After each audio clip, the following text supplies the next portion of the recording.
Brian dan Sally mengenyam pendidikan yang baik. Mereka bertemu dan akhirnya menikah. Mereka memiliki pekerjaan yang baik. Brian memiliki jabatan tinggi di sebuah perusahaan multinasional, berpenghasilan besar, mendapat fasilitas dari kantor berupa mobil dan rumah. Mereka sangat menikmati hidup.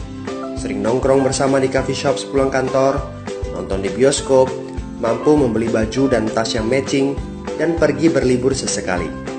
Tetapi, kenyataan sebenarnya tidaklah demikian.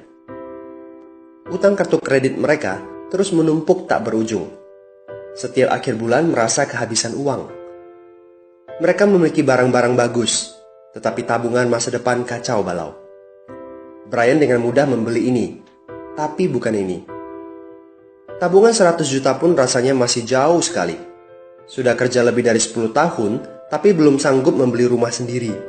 Masih tinggal di rumah milik kantor dan mengendarai mobil milik kantor.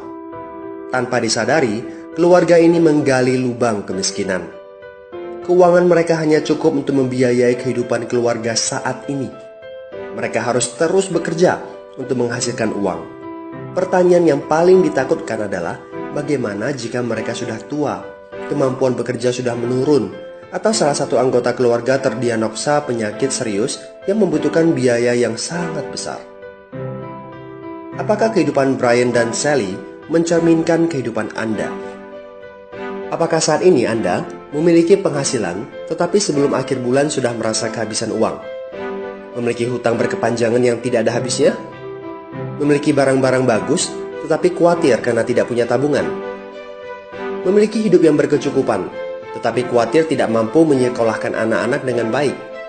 Memiliki rumah tinggal, tetapi berkemungkinan besar harus menjual rumah bagus ini karena tidak punya dana pensiun? Jika Anda menjawab ya pada salah satu saja pertanyaan tadi, saatnya untuk memperbaiki diri. Mau jadi seperti apa kita ini kalau ternyata kita sebetulnya hanya gaya dari luar saja? Mau hidup keropos seperti ini sampai kapan? Aha, mari kita mulai menabung. Nah, apakah menabung saja cukup?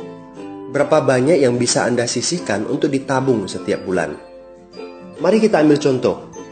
Anda berencana untuk memiliki rumah dan mobil. Katakanlah harga rumah 600 juta dan harga mobil 200 juta. Jika Anda mampu menabung 5 juta per bulan, Anda membutuhkan 13 tahun untuk mendapatkan angka 800 juta. Masalahnya, inflasi membuat harga rumah dan mobil melambung tinggi. 800 juta akan menjadi 2,7 miliar 13 tahun kemudian, jika kita asumsikan rata-rata kenaikan barang 10% per tahun. Ini masih soal impian untuk membeli rumah dan mobil. Padahal, masih banyak kebutuhan lain yang perlu dipersiapkan jika ingin hidup lebih baik. Bagaimana dengan persiapan dana hari tua? Agar di saat tua dan tidak sanggup bekerja lagi, Anda punya tabungan yang cukup untuk kebutuhan sehari-hari. Asuransi untuk keluarga? Dana pendidikan untuk anak-anak? Dana tak terduga untuk keperluan dadakan jika dibutuhkan, seperti keluarga sakit dan lain-lain. Artinya, Anda perlu lebih banyak uang untuk ditabung. Bayangkan jika satu bulan Anda hanya bisa menabung kurang dari 5 juta. Sudah jelas, jika langkah Anda hanyalah menabung, Anda seperti sedang menggali lubang kemiskinan. Hal utama yang perlu Anda lakukan adalah meningkatkan penghasilan Anda. Anda mungkin bertanya bagaimana saya bisa melakukan itu dengan segala kesibukan yang saya miliki sekarang. Apakah saya bisa tetap mencari income tambahan di luar sana tanpa mengganggu pekerjaan utama saya? Seandainya bisa, apa yang bisa saya kerjakan saat ini? Nah, langkah pertama yang perlu Anda lakukan saat ini adalah menghubungi teman yang menunjukkan video ini kepada Anda. Dia punya akses untuk jawaban dari pertanyaan Anda. Informasi, itu yang Anda butuhkan saat ini. Terbukalah, seperti parasut, pikiran hanya dapat bekerja saat terbuka. So, segera hubungi teman Anda dan dapatkan video informasi berikutnya.